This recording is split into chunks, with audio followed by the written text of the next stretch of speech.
Hey, Joe Bob Briggs here with the #1 rule for a TNT Monstervision movie. Anybody can die at any moment. Blast off with Capricorn 1, next on TNT's Monstervision.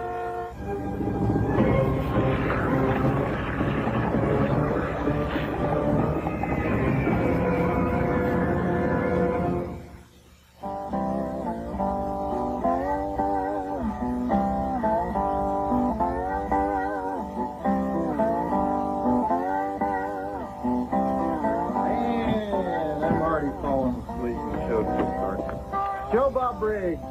What they have, you know, I thought that Ted made another Indian movie or something because I knew they had TNT stuff going on in that Crazy Horse, the Untold Story, or whatever. It was those dang Cable Ace Awards. Anyhow, we got a pretty decent flick, Capricorn 1.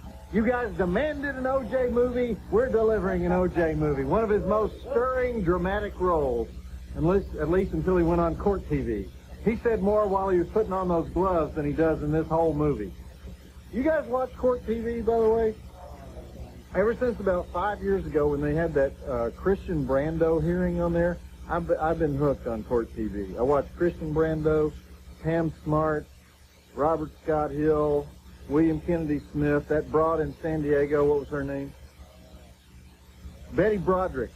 You know, the Bobbitt trial, Reginald Denny trial, Menendez trial.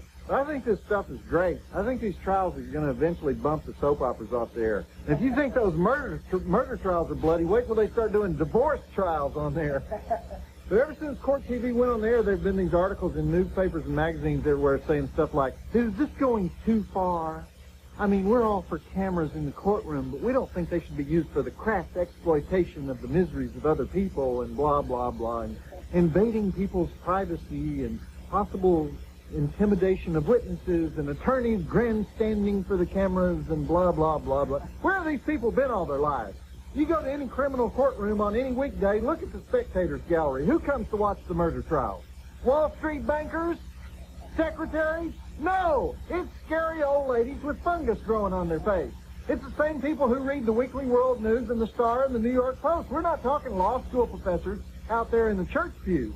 So all court TV does is it makes the legal process more widely available to those who truly want it. Those of us who, in our hearts, are gossipy, nosy old ladies with fungus growing on our face. And as for this business about lawyers grandstanding for the cameras, see, this is another point that could only be made by somebody who has never been to a real-life trial.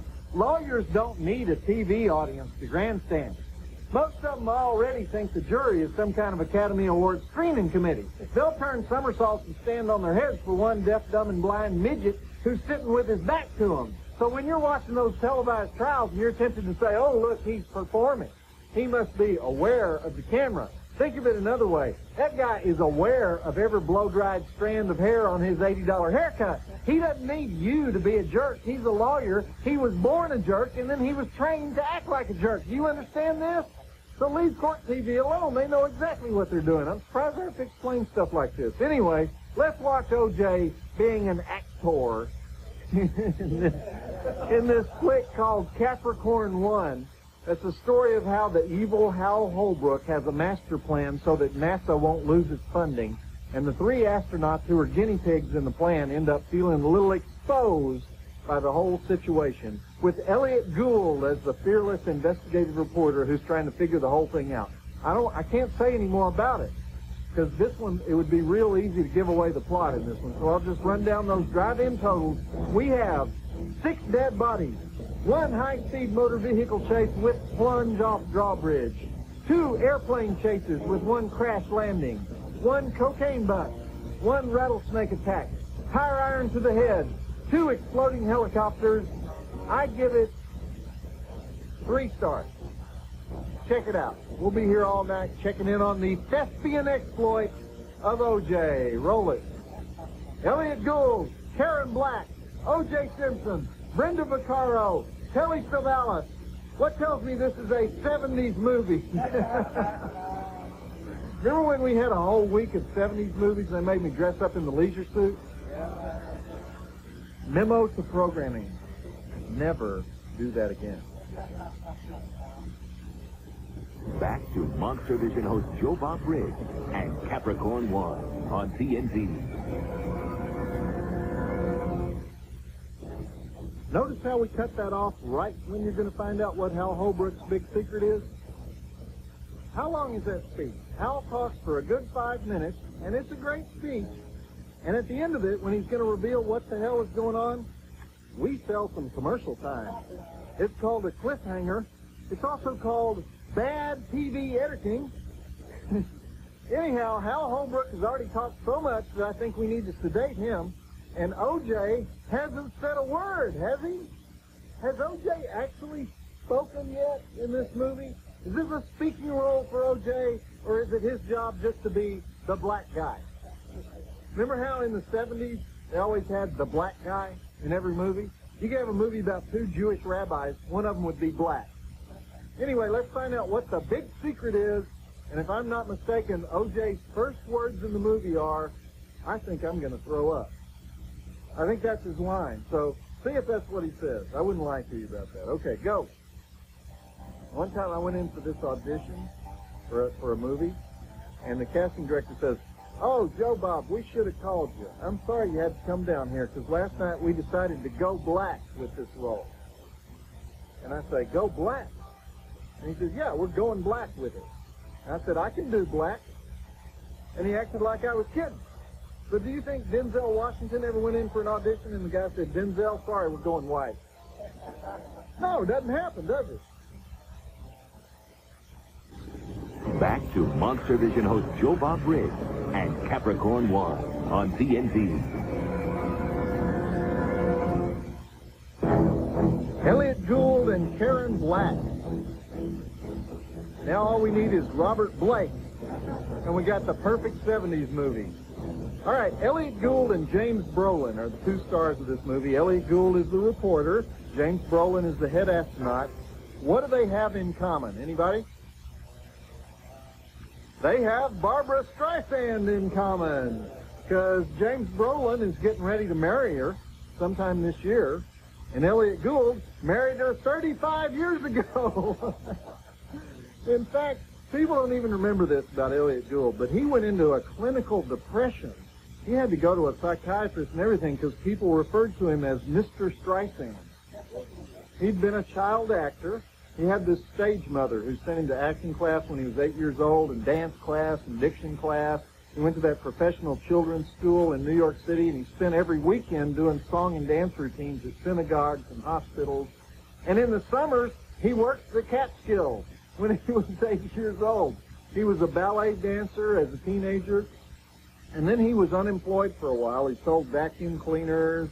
He was an elevator operator. And then he got his big break in 1962. He got the lead in a Broadway play called I Can Get It For You Wholesale. And the female lead was played by Barbara Streisand, and that's where they met and they fell in love and they got married a year later. So the play closed pretty quick, but everybody discovered Barbara and said she's going to be a major star, and everybody forgot about Elliot. And so she becomes a bigger and bigger star, and he ends up managing her TV enterprises and kind of puttering around the house. He gets no acting job. He gets royally depressed. The marriage lasts 4 years, and then right before they get divorced, 2 things happen. They have a son, Jason Gould, who you'll see him turn up in movies here and there, and Elliot gets his first film role, The Night They Raided Minsky. Then 1 year later, in 1968, he gets an Oscar nomination for Bob and Carol and Ted and Alice, and within 3 years, he's a major movie star. He's doing Trapper John in the movie MASH. He's making Ingmar Bergman movies. He's in so many movies, he's almost overexposed. So by the time Capricorn 1 comes along, he's a multi-millionaire movie star, big box office name. You probably noticed he gets top billing in this movie. And little did he know that his co-star was the future husband of his ex-wife. Ain't life ironic? Okay, back to the movie. Isn't that kind of the plot isn't that whole story kind of the plot of Funny Girl, though? Remember, she marries Nicky Arnstein, played by Omar Sharif in the movie, and Nicky Arnstein doesn't like being Mr. Fanny Bright. So he gambles all the time, and he drinks, and he never comes home. And also, wasn't she making Funny Girl when she was married to Elliot Gould? So that's weird. And why didn't they just give the part of Nicky Arnstein, if he was out of work, why didn't they give the Nicky Arnstein part to Elliot Gould, who she was married to? Because Omar Sharif can't sing. What is he doing in the movie? He can't sing for squat. Elliot had all those singing lessons, and it might have saved the marriage. I should run the world, you know? If you got something to say about tonight's movie, or me, or the mail girl, or anything else that's on your mind, then I invite you to speak your mind in Joe Bob's Rec Room. I got spies that tell me everything happens in there, and sometimes I drop in just to see how many people enjoy wasting a perfectly good Saturday night by watching this show. You can't get there from here, but you can get there at tnt.turner.com/monstervision. Come talk monsters in Joe Bob's Rec Room at tnt.turner.com/monstervision. Back to Monstervision host Joe Bob Briggs and Capricorn 1 on TNT. So we just heard OJ's big speech about family values. We got our families out there, he says. I've got to wonder why Entertainment Tonight wasn't running that clip every night during the trial. Anyhow, this was, believe it or not, OJ's 8th movie. He started acting in 1972, and he was thought of as an all-American hero type. The first major film he ever made was the classic Irwin Allen disaster film, The Towering Inferno. And then he was interviewed right before he made this movie, and he said he'd been offered some bigger roles, some leads, but he didn't want to take them yet because he was still honing his craft.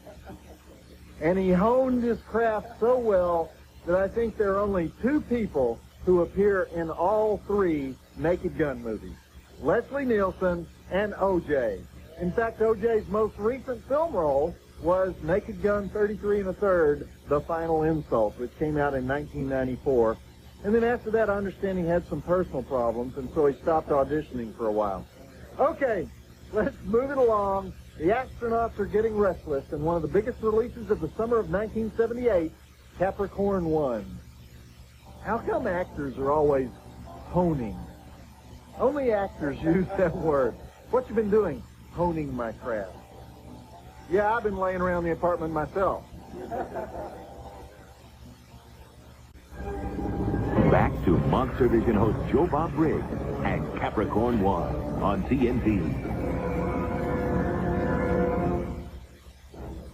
You ever think that maybe this movie is a little far-fetched? How many people would have to all agree to keep a secret together to do this? You got the whole TV crew, you got all the people at Mission Control, everybody who works for Hal Holbrook, the sneaky people who get rid of the nerdy guy who's about to figure it out and put the different person in his apartment and mess with Elliot Gould's brakes, those people. You add it up and you got 500 people all involved in this conspiracy. You know, Peter Hyams wrote and directed this story. He first wrote it in 1972 while he was working as a TV reporter at the CBS station in New York. And for 5 years, he would take it around the studios and try to get them to make it. And they would all say, "That's ridiculous, get out of my office." And then Watergate happened, and all the president's men came out, and all of a sudden, big bad government conspiracies were hit. So by 1977, there were people who wanted to make this movie. I think it's an okay movie. It's not an awful movie. But it'd be better if it wasn't so talky. They got so much dialogue in this movie. He's great when he does the action stuff, like that out-of-control car that plunges off the bridge. That's hysterically funny and scary at the same time. I love it when people do things you've never seen before, so that was good. All right.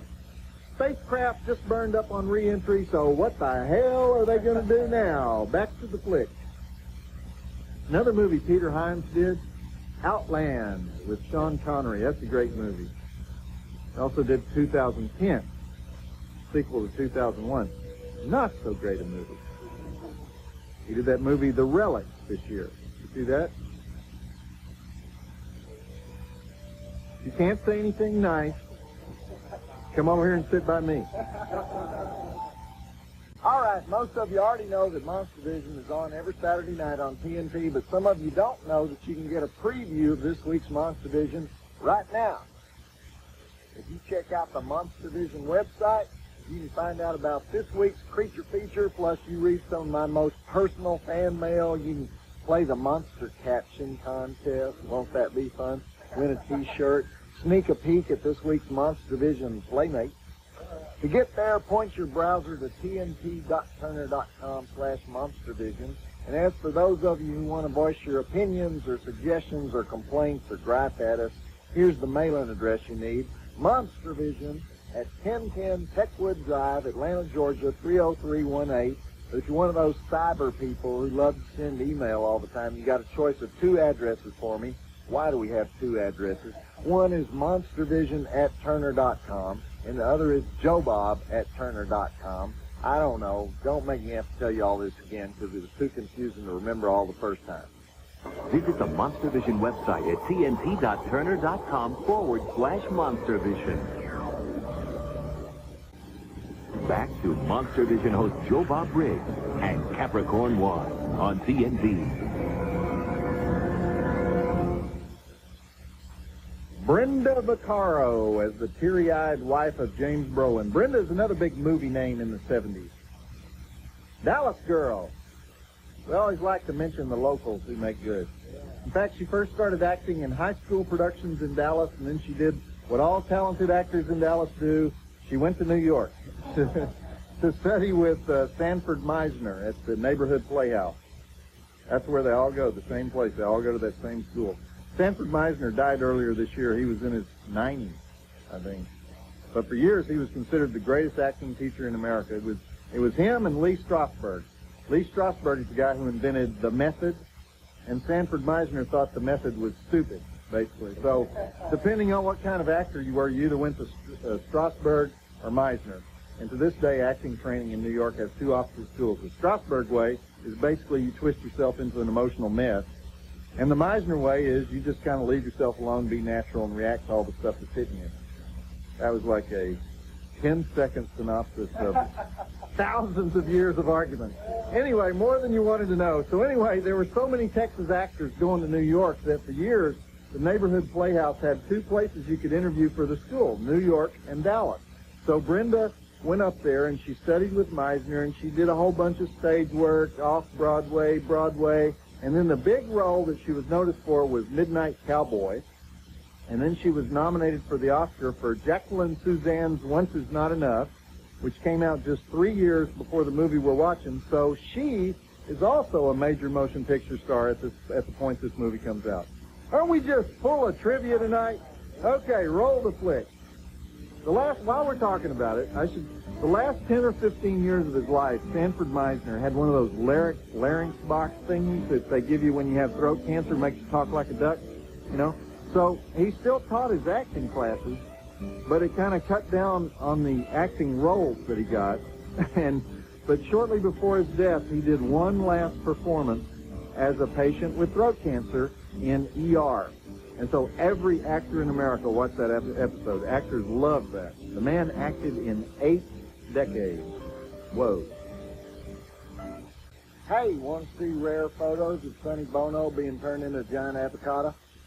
Want to see Freddy Krueger without his makeup?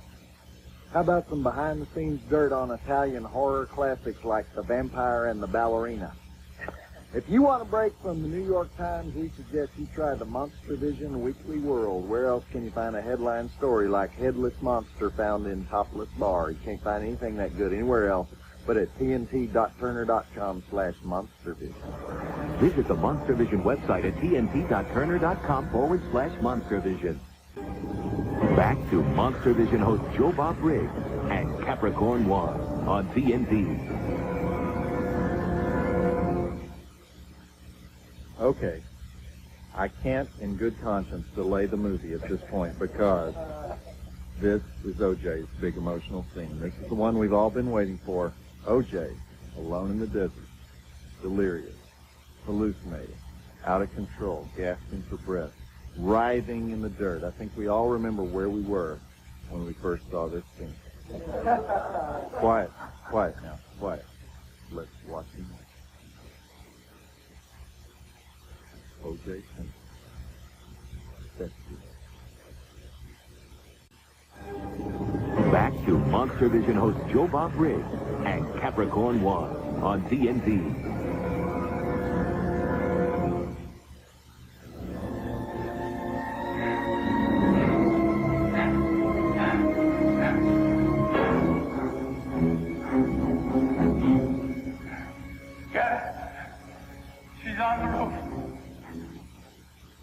Okay, and that was Sam Waterston's big scene as he scales the cliff telling that bad joke only to find the copters waiting for him at the top. That's a great scene. Here's another question. What do Sam Waterston and Hal Holbrook have in common? They're the only two actors ever hired to play Abraham Lincoln. If you want Abe, you got to have Sam or you got to have Hal. Because Sam Waterston, he did Lincoln on PBS. He did Lincoln on Broadway a couple years ago, and Abe Lincoln in Illinois. And Hal Holbrook, he's been doing Lincoln since the 70s. He did Sandberg's Lincoln in 76. He played Lincoln in North and South. So it's Abe against Abe in Capricorn 1. Of course, Hal Holbrook is best known as Mark Twain. He still does that show, Mark Twain Tonight. He's still doing that thing.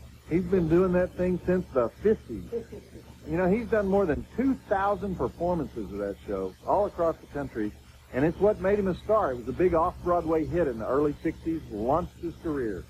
Got his first film role in 1966, The Group.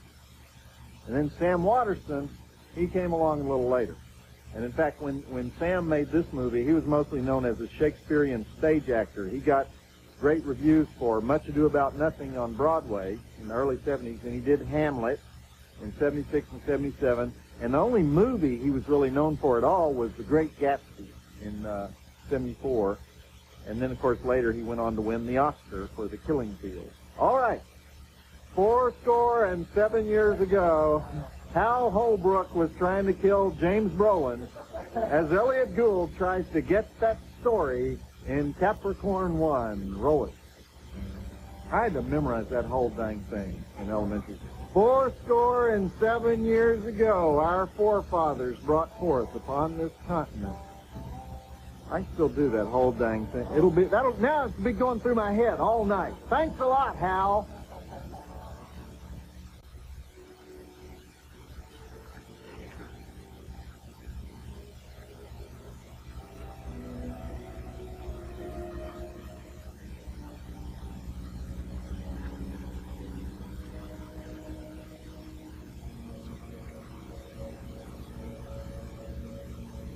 Yummy. Rattlesnake Dining Al Fresco. This movie gets better and better the longer it goes on. That was a great scene with Elliot Gould and Peter Doyle, his city editor. But I know what you're thinking. Where's Telly? We promised Telly Savalas. We talked about Telly. We said this is the ultimate 70s movie. How can you have a 70s movie without Telly Savalas? But Telly was the kind of guy who could steal a movie in just one or two scenes, and that's what he's going to do here, right before one of the most amazing stunt sequences ever filmed. So here we go, the great conclusion of Capricorn 1, because who loves you, baby? Did you know that Telly Savalas was an executive at ABC News when he decided to become an actor? He started acting, he was in his late 30s when he started acting. And then he immediately got an Oscar nomination for Birdman of Alcatraz. And then anytime you needed a complete creep, you called Telly. But can you imagine if you worked at ABC News and he was your boss? I mean, you screw up the interview with the fire chief and Kojak pays you a visit. Of course, we have executives like that here at TNT, but the difference is they don't physically intimidate you here, though. They just say, they're kind of quiet. They just say, Joe Bob, perhaps you'd be happier at the Nashville network. And you get the message, you know. The old running freeze frame ending. Another staple of the 70s, you know.